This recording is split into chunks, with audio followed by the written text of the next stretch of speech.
올해는 아주 아로니아가 풍성하게 많이 달려서 요즘 수확을 계속하고 있는데요. 이렇게 까맣게 익은 이 아로니아는 잼으로 만들어 먹으면 맛있습니다.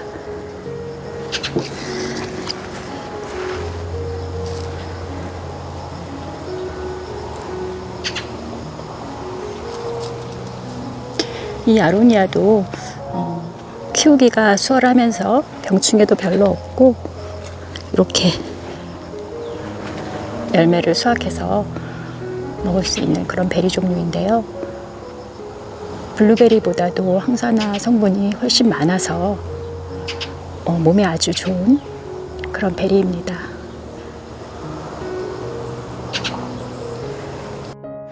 텃밭에는 지난번에 모종을 심었던 쌈채소들이 비도 종종 오고 해서 잘 자랐는데요. 그렇게 여름 무렵에 다시 심은 모종은 초겨울까지 쌈을 먹을 수 있어서 요즘 쌈이 꽤 비싸더라고요. 그래서 이렇게 텃밭 한쪽에 여러 가지 쌈을 심어서 늦게까지 수확해서 먹을 수가 있습니다.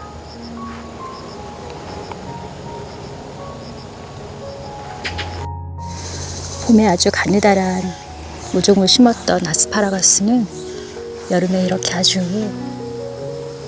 풍성한 잎이 올라와서 보기 좋은 모습입니다. 이렇게 꽃도 피고 쓰러질 수 있어서 지주대를 해서 이렇게 묶어주었는데요. 풍성하게 올라온 잎이 아주 보기가 좋은 아스파라거스인데요. 봄에는 올라오는 새순을 잘라서 먹을 수 있는 그런 작물입니다. 근데 여름에 이렇게 아주 잎이 시원한 모습으로 올라와서 보기도 좋습니다. 두 번째로 꽃이 피었던 분홍 조팝이 대부분의 꽃이 시들어서 오늘 또 조팝을 가지치기를 하는데요. 이 조팝은 1년에 한 3번 정도 꽃을 불 수가 있는데 이렇게 지금 치면 한 2-달 정도 후에 다시 한번 꽃이 피고 또 그래서 3번째로 꽃을 보고 그리고 이제 월동을 하게 됩니다. 그래서 이렇게 좀 많이 시들은 조팝을 오늘 가지를 쳐주려고 합니다. 이런 조팝 같은 가는 가지를 칠 때에는 이런 트리머가 좋은데요. 이게 한꺼번에 치기가 좋아서 좀 손쉽습니다.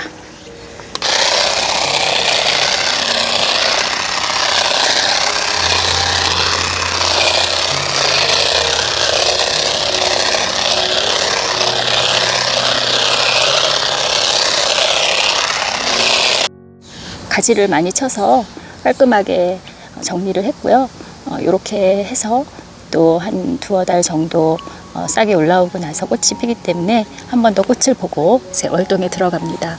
조팝은 이렇게 키우면 크지 않게 또 좀 탐스럽게 이렇게 위에 가지를 치면 아래에서 가지가 많이 올라오기 때문에 굉장히 탐스럽게 자랍니다. 그래서 이렇게 해서 또 조팝을 보면 좋은데요.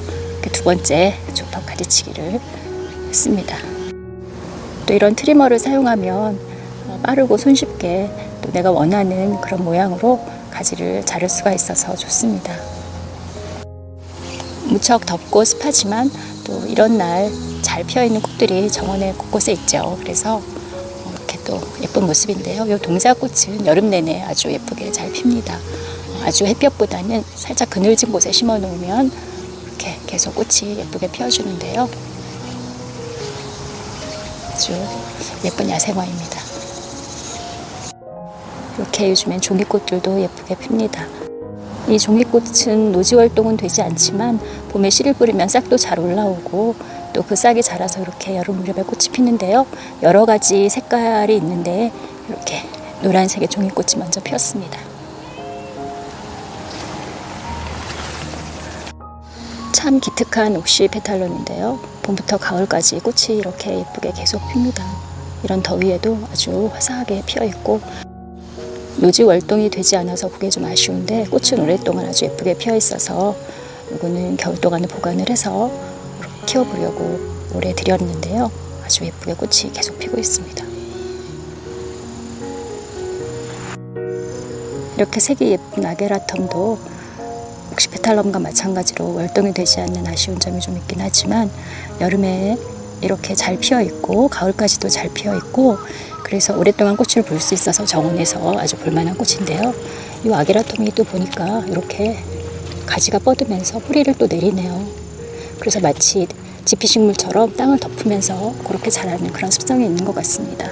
저도 올해 처음 키워보았는데 봄에 아주 작은 모종 하나를 심었는데 이렇게 뿌리가 커지면서 또 옆으로 뻗은 가지는 또 뿌리가 내려서 이렇게 또 자라네요. 그래서 이 아게라톤 같은 경우에는 씨가 떨어져서 자연 발화를 해서 이 자리에서 또 올라올 수도 있고 이렇게 뿌리가 내린 가지 하나를 잘라서 조그만 화분에 심어서 겨울 동안 보관을 했다가 다시 봄에 정원에 심으면 또 사지 않고도 매년 볼 수 있을 것 같습니다. 꽃색이 참 예쁜 아게라톱입니다.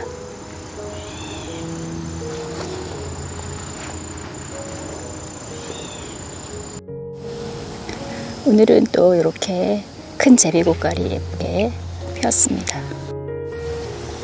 델피니움이라고 하는 그 참 제비고깔 꽃이 있다면 요거는 큰 제비고깔이라고 해서 또 이런 모양의 꽃이 피는데요. 월동도 잘 하고 이런 예쁜 모양으로 핍니다. 잎은 이런 모양이고요. 월동하고 올라와서 이렇게 예쁜 봉우리와 예쁜 꽃이 피었습니다. 월동 잘하는 꽃은 한번 심으면 그 자리에서 매년 올라와서 이렇게 꽃이 피고 월동을 하고 그 다음 해에는 포기도 커지고 꽃도 더 많이 피는데요. 작년에 심어서 올해 처음 꽃이 피었고 이제 매년 더 많은 꽃을 볼 수가 있는데요. 이렇게 예쁜 모습으로 큰 제비고깔꽃이 피었습니다.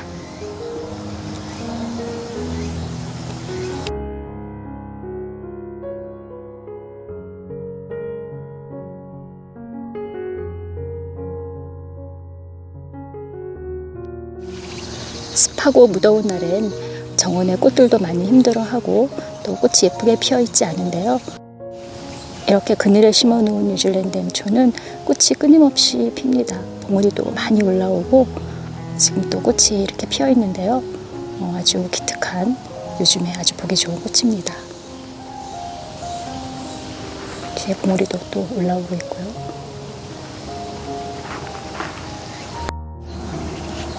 아가판소스도 화사한 연보라색이 아주 예쁘게 피어있는데요.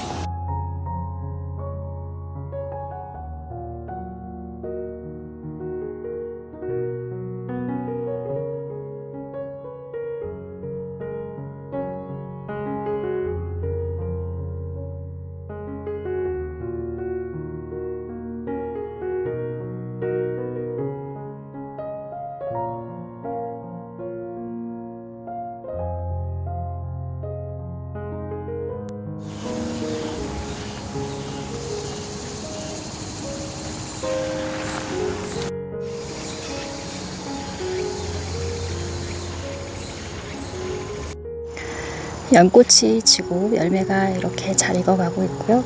연꽃은 이렇게 한 송이가 피고 올해는 꽃은 더 이상 피지 않을 것 같고 그에 비해서 수련은 꽃이 계속 핍니다. 그래서 지난번에 꽃이 한 송이 피었다가 졌는데요.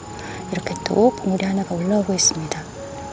그래서 이 수련은 꽃을 좀 오랫동안 볼 수 있는 수생식물인데요. 연꽃과 다른 그런 매력이 있습니다.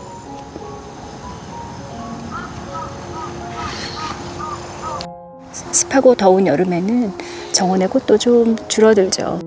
더위에 좀 약한 꽃들이 많이 있어서 그래서 정원을 둘러봐도 봄에 많은 꽃들이 여기저기 피어난 것과 달리 여름에는 꽃들이 그래서 조금 적어지는 느낌입니다. 그래도 이제 이런 버들 마편초와 같은 이런 꽃은 여름에 강하기 때문에 날에도 또 비가 많이 와도 잘 피어있는 꽃이라 이런 버들 마편초 같은 꽃들을 좀 정원에 심어 놓으면 여름에 그래도 정원이 덜 허전합니다. 꽃도 계속 피워주고 월동도 잘하고 여름에 그 혹독한 무더위에도 이렇게 아주 화사한 모습으로 피어 있어서 버들 마편초도 정원에서는 꼭 키워서 볼만한 꽃이 아닌가 싶은데요. 아주 요즘 예쁜 모습입니다.